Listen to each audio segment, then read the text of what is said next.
Тие пошто менаџмент на Раде Кончар, стварно е чест и задоволство како министар за економија денеска заедно со вице-премиерот да учествуваме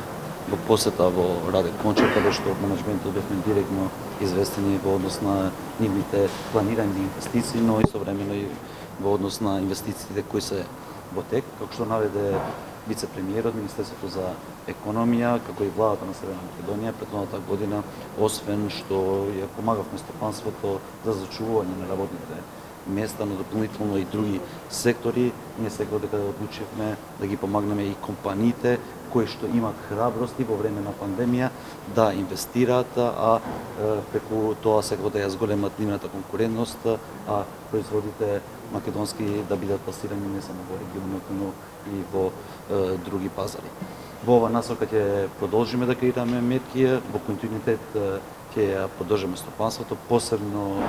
компаниите кои се извозно ориентирани, па затоа заедно со кабинетот на вице-премиерот, со другите надлежни институции веќе разговараме и за измени за дополнување на законот за финансиска поддршка на инвестициите, се со цел да го прилагодиме законското решение со последните случувања што произлегуваат од страна на пандемијата, а 2020 година да се сменат критериите, се со цел тие да можат да навлегуваат и во дополнителни инвестициски проекти, како што навлегува и претходната година, како што наведе вице-премиерот, речиси 400 компании во текот на 2020, па до крајот на 2021 година ќе ги завршат нивните инвестициони планови кои согласно апликациите кои биле доставени негде ќе биде во вкупна вредност од над 90 милиони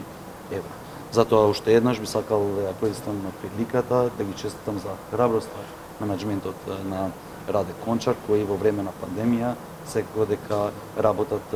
на воспоставување на нови технологии, современи технологии, но истовремено работат и на креирање на нови работни места.